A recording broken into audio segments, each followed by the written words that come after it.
Bonjour YouTube, welcome back with another video. In today's video, I'm going to talk to you about the Stygian Onslaught. So it's been more than a week that the Stygian released, and it is definitely the worst rotations we've had since the start of the Stygian. Like, it's an abomination. Just to take an example, like 2 rotations ago, I think I did about almost 100 clears, I think my win rate was about 100 accounts that I cleared. So I cleared a viewer's account for Stygian Onslaught. I did 100 clears, and I cleared 100 fearless and a few dyers, and only a few like 10 or 15 losses, maybe even less than that. And the last rotation, I did 220. And only 6 losses. So yes, we had the Gene cheese. The last 2 rotations, we had a very good Gene cheese for some bosses, so it was much easier for sure. There is a Gene cheese this rotation as well, but it's much more complicated, much more RNG.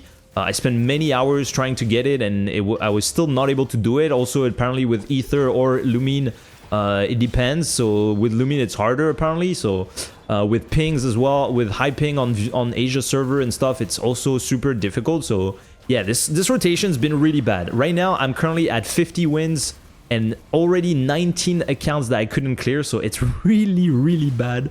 This Abyss dog is a nightmare. And if you clear the Abyss dog, you can't clear the Shock Trooper unless you do the Gene trick.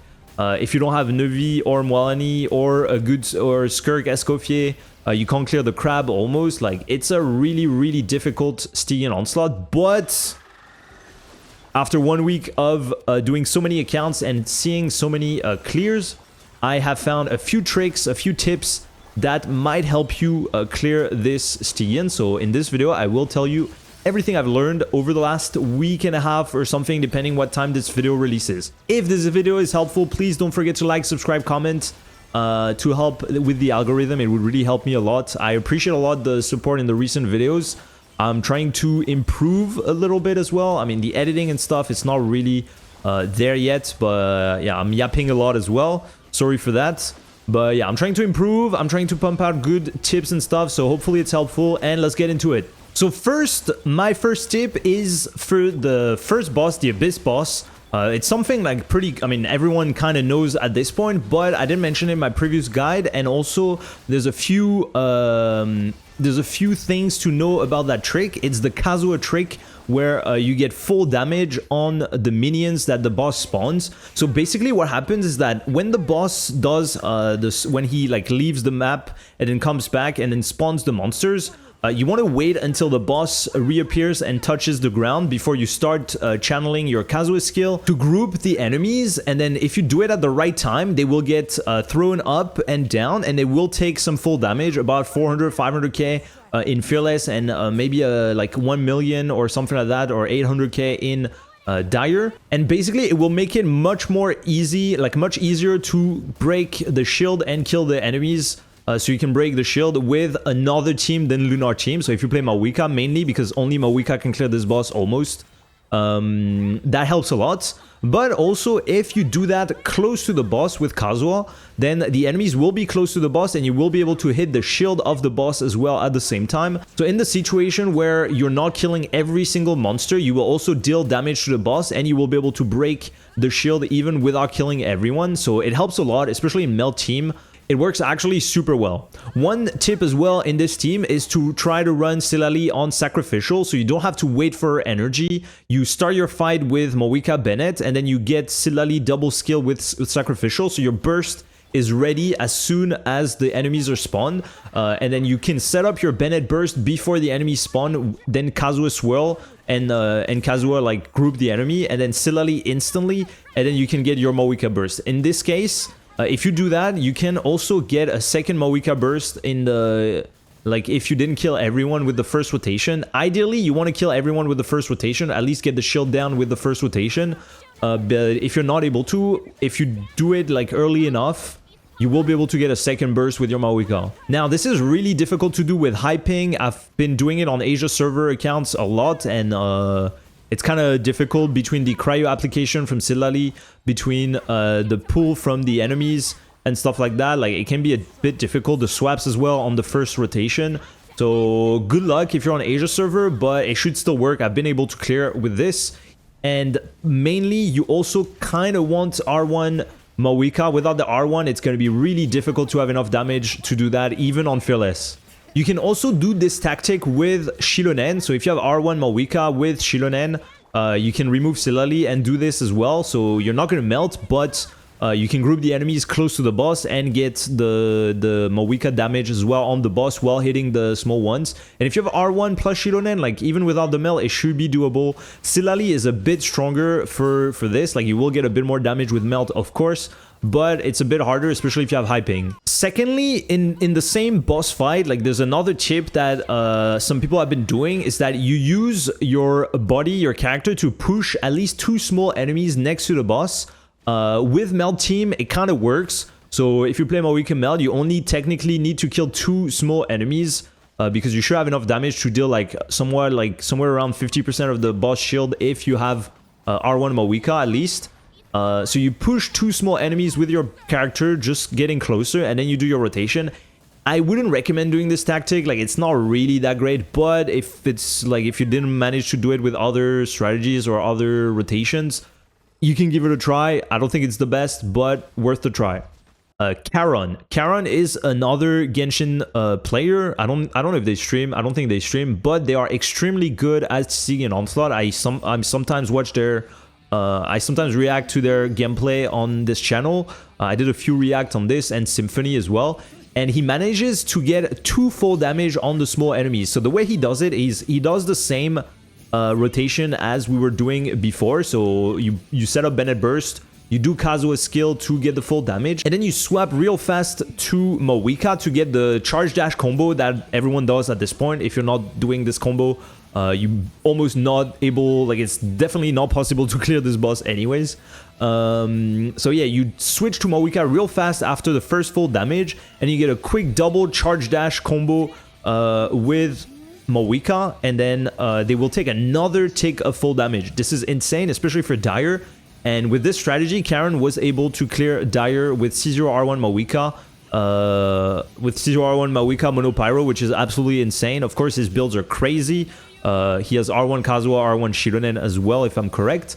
And he was playing around Petra perfectly, so that was insane gameplay perfectly. And he was really close as well, so it's not something anyone can replicate. But for Fearless, you can give it a try if you're really struggling. It's a little bit difficult, but worth the try.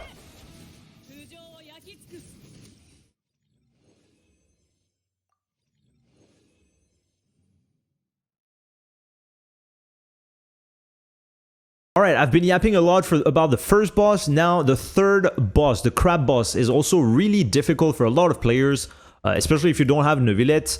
My first tip on this one is that when the boss spawns, if you move backwards when he's about to spawn the small crabs, there are 2 scenarios that can happen. If you're really close to the wall, it can happen that the 3 crabs will spawn behind the boss and we'll be pretty well grouped.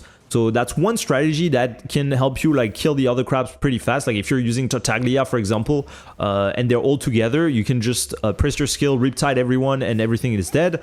But also having them grouped is gonna be nice for Neuvy. The second scenario is that if you're not too close to the wall, but not too far, not too close from the boss either, the 3 crabs will spawn in a line in front of you, and you can group them with Kazuha as well, or you can align them with your Neuvi Blast, which can be pretty nice. So those 2 scenarios can be helpful for the start of the fight as well, to have a quick break on the shield, and it helps a lot. My main tip in this fight as well is to try to be able to kill 3 crabs per 3. So every time the big crab does an attack, it will respawn mini crabs up to 3. So if there's already 1 crab left on the map, he will only respawn 2 crabs, and if there's 2 crabs left on the map, he will only respawn 1, and if there's 3 crabs left, he will only respawn 0. So there can only be 3 mini crabs on the map as a maximum. So you want to kill them as fast as possible while dealing a lot of damage, of course.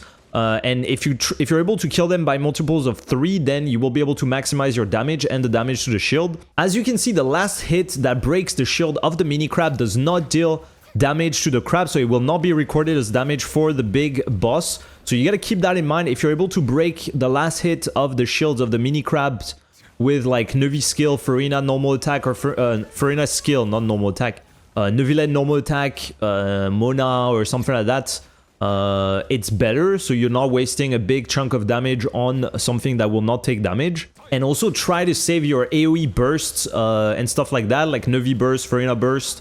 If you're using Mona or Colombina for whatever reason, save those bursts for when the 3 crabs are respawning from after the boss's attack, so you can apply as much hydro as possible and break the shield as fast as possible. Lastly, if you don't have any great weapon on Neuvillette and you feel like you're struggling, I highly recommend giving a try to Sacrificial Fragment. It will give EM to your Neuvillette, it will give a reset on his skill, so you will have more hydro application from his charge attack and more charge attack in general, so more damage. It doesn't seem that great at first glance, but it's actually one of the best options for this stage. And some people even cleared Dire with C0 and Neuvillette and this weapon. Now regarding the Shock Trooper, unfortunately there's not a lot of things to do here. Either the Gene trick, if you're able to do, and if you want to spend multiple hours trying to get the right lineup and get lucky basically, because it's mostly luck honestly. Give it a try. I'll put a video in the description of the strategy that I'm using and that seemed to be quite consistent, even though I haven't been able to get it yet because you kind of want Ether to make it consistent. It's a bit harder with Lumine. But also, my recommendation, one of the best team against this boss is going to be Skirk. Of course, you can use Varisa Overload. That's pretty good. Mawika Monopyro if you have a good one. Arlo Monopyro if you have a good one as well, if you don't have Flins or or Inifa or stuff like that. But Skirk is a great option for this boss. And basically the strategy is really just to get some normal attacks going on the shield. If you don't have R1, I would highly recommend using the even weapon if you have Silali preferably. You can also do it with Layla technically. It's a little bit harder, you won't have as much damage, but yeah, Calamity of Eshu is pretty good. And here, go Marechaussee, go either Calamity of Eshu or Signature if you have it. Haran can be fine as well. And I hope you have Escoffier. You cannot do it without Escoffier, honestly, or you need like an insane build. It's really hard to do it without Escoffier. And here, basically, you do one rotation where you break the first shield. If you have the damage and you're able to break 2 shields, great. But just break the first shield. Restart your rotation with your burst this time around. So Farina burst, Escoffier burst. Get as much buffs as possible. And then you should be able to break the second and third shield fine. And then finally, after that, the boss is frozen. So most likely, if you have enough damage to break the first 3 shields fast, you should have enough damage to kill him before he respawns the shields, because with the freeze, it will delay the respawn of the shield. If you don't have time to kill him before it respawns the shield, it might be a bit tricky, but yeah, just redo the same rotation and it should work. And then lastly, there's also the Perma Stagger, Perma Overload on the Shock Trooper that can work. It's really hard to learn. You basically need to time everything perfectly. If you have high ping, it might not work at all even. So I don't necessarily recommend this one. I haven't learned it either, but I will show you like a clip of most likely Karon or someone else like that doing it. Just to show you, but you can basically Perma Stagger the boss before even he spawns the shield. So if you're able to do that for the whole duration of the fight, so most likely 2 minutes or something like 100 seconds, if you have good damage, it makes it pretty easy to clear, but it's really hard to master that rotation. So I'll leave the link in the description so you can check it out.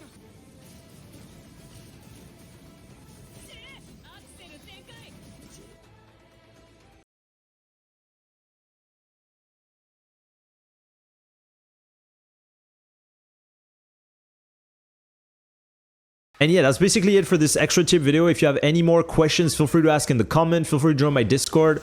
Visit the streams as well. I'm basically doing Stygian Onslaught the whole rotation this time around. Like every single day, I have 250 or 260 requests already. It's gonna be a long grind.